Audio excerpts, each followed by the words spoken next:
Praise the lord. అందరికీ వందనాలు. ముఖ్యంగా తల్లిదండ్రులకి ఈ మాట చెప్తున్నాను. ఇందాక ఒక వీడియో పెట్టాను, వినండి. ప్రతి తల్లిదండ్రులు కూడా మీ పిల్లల్ని దేవుళ్ళలో పెంచండి. కీర్తన భాగంలో మొట్టమొదటి కీర్తన చదివించండి. ఖచ్చితంగా ప్రతి తల్లిదండ్రులు కూడా మీ పిల్లలతో కీర్తనలు మొట్టమొదటి కీర్తన చదివించండి. ఎందుకంటే ఎక్కడ నిలవాలి, ఎక్కడ ఉండాలి, ఎక్కడ కూర్చోవాలన్నది కూడా దేవుడు మాట్లాడుతున్నాడు. 2, దేవుని వాక్యము నిన్ను బ్రతికిస్తుందని 43వ కీర్తన 10వ వచనంలో కూడా ఉన్నది. అలాగే దేవుని వాక్యము 119వ కీర్తన 50వ వచనంలో ఉంది. ఆ వాక్యము నీకు నెమ్మది కలగజేస్తుంది, నిన్ను బ్రతికిస్తుందని ఉన్నది. ఎందుకు ఈ మాట తల్లిదండ్రులకు చెప్తున్నాను అంటే, మీ పిల్లల్ని దేవుళ్ళలో కానీ పెంచితే మీరు బ్రతికి ఉంటారు. ఎందుకంటే వారికి దేవుని ప్రేమతో పెరుగుతారు కనుక మీరు బ్రతికి ఉంటారు. ఈరోజు సోషల్ మీడియాలో ఎన్నో చూడగలుగుతున్నాం. దీని ముందు వీడియో పెట్టాను, చూడండి.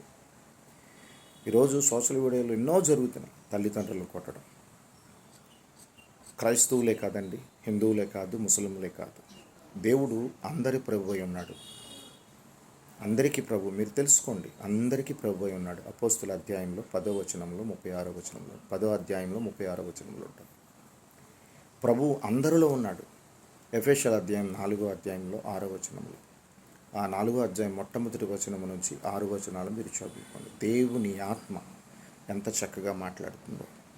దేవుడు ఒక్కడే అని, ఆ ఒక్కడు నీలో ఉన్నాడని మాట్లాడుతున్నాడు. చాలామందికి దేవుడు తెలియక యేసు ప్రభుని ఏదో కులానికి సంబంధించిన వాడని దూరం పెడుతూ చాలామంది పతనానికి వెళ్ళిపోతున్నారు. కొన్ని కుటుంబాల్లో యుద్ధాలు. మీరు బైబిల్ గ్రంథం మీరు చదువుకోండి. అన్యులు అన్యులు అన్యులు అని చాలామంది చెప్తున్నారంటే, అన్యులు అనగా దేవుణ్ణి తెలియని వారని అర్థం. కానీ వారికి మందిరమై ఉన్నదని, అన్యులకే నా మందిరమై ఉన్నదని మార్కు సువార్త 11వ అధ్యాయం 17వ వచనంలో ఉన్నది. రోమా పత్రికలో 3వ అధ్యాయము 28, 29 చదవండి. నేను అన్యులకి కూడా దేవుణ్ణి అంటాడు. అంటే అందరిలో ఉన్న దేవుడు ఎవరైతే తెలుసుకుంటారో వారికి దేవుడిగా ముందుకు నడిపిస్తాడు. ఇంకా తెలియలేని వారికి కూడా సేవకుల ద్వారా మాట్లాడుతూ ఉంటాడు. నా 2 చేతులు చాచి ఉన్నాను, రండి నా దగ్గరికి. మీ కుటుంబాలలో ఎందుకు నెమ్మది లేదు? ఎందుకు గొడవలు అవుతున్నాయి? ఎందుకు ఇబ్బందులు, శ్రమలు, దుఃఖాలు, శత్రువులు ఉన్నారు? ఎందుకు మీ పిల్లలు మిమ్మల్ని ద్వేషిస్తున్నారు? మీ మాట వినటం లేదు? ఒక్కసారి నా దగ్గరికి రండి అని దేవుడు పిలుస్తున్నాడు. ప్రయాసపడి భారం మోసుకున్న నా జనులారా నా ఎత్తుకు రండి అని మత్తయి సువార్త 11 అధ్యాయము 28వ వచనంలో ఉన్నది. తల్లిదండ్రులందరికీ నేను ఎందుకు చెప్తున్నానంటే, దేవుళ్ళో మీరు పెంచితే మీ పిల్లలు మిమ్మల్ని ప్రేమిస్తారు. మీరు ఎలాగుంటారు తెలుసా? అప్పుడు 92వ కీర్తన చదవండి, 15వ వచనం చదవండి. మీరు ముసలకాలం పచ్చగా ఉంటారు. అంటే మీ పిల్లలు మిమ్మల్ని ప్రేమిస్తారు. ఇది వాస్తవం. ఎవరైతే దేవుని మార్గములో నడవలేదో, యేసు ప్రభు దేవుడు కాదు, మాలదేవుడు, ఇంగ్లీష్ దేవుడు అని ఎవరైతే అంటరానితనంతో చూస్తున్నారో, మనుషుడు అంటరానివాడిగా మనుషుల్ని, దేవుళ్ళని, కొంతమందిని అంటరానివాడిగా చూస్తున్నారు. కానీ దేవుడికి అంటరానితనము లేదు. అందరినీ సమానులుగా చూస్తున్నారు. అందరిలో ఉన్న ప్రభు, అందరిలో ఉన్నవాడు ప్రతి ఒక్కరిని మంచిగా చూడాలని, మంచి మార్గంలో నడిపించాలని, వారు దీర్ఘాయువుతో నింపబడాలని ఆశ.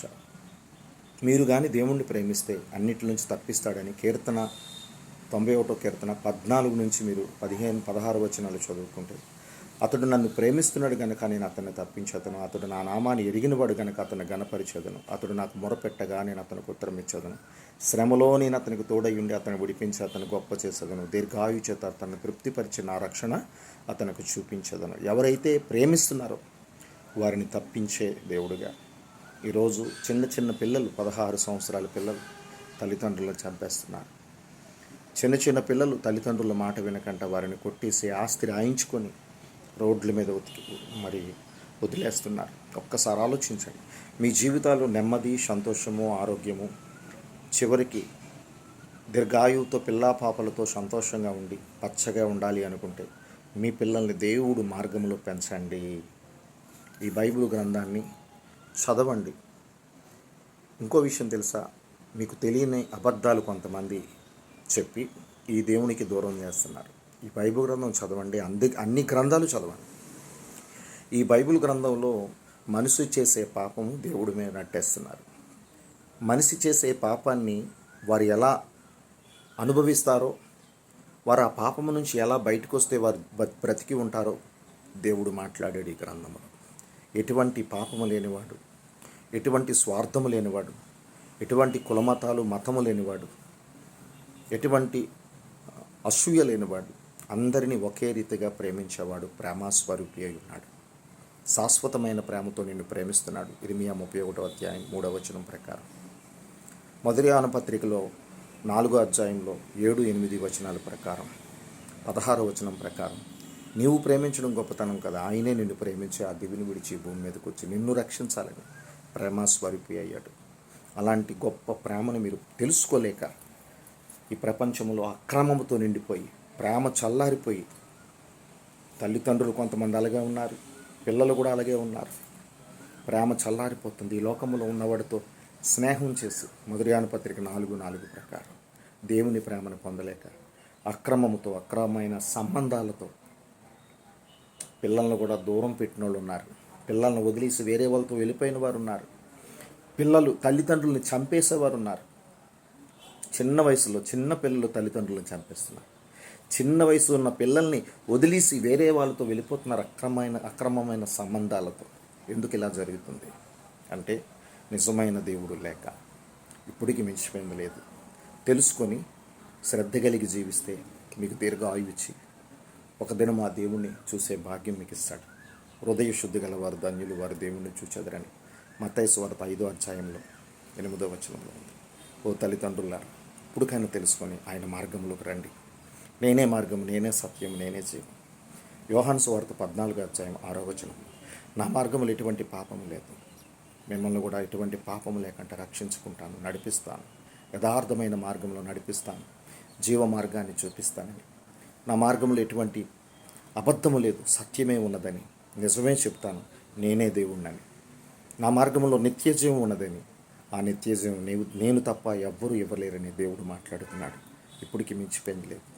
అంత్యదినాలు దేవుడు ద్వారం దగ్గర ఉన్నాడు. మత్తయి సువార్త 24:33 ప్రకారం. దయచేసి తెలుసుకొని దేవుడి ప్రేమని పొందుకోండి. దేవుడి దగ్గరికి రాగలరా? దేవుని ప్రేమతో నింపబడగలరా? మీ కుటుంబాలతో దీవించబడగలరా? దేవుడికి స్తోత్రం. మీ కుటుంబాన్ని దీవించాలని తన 2 చేతులు చాచుతున్నాడు. Praise the Lord. God bless you all.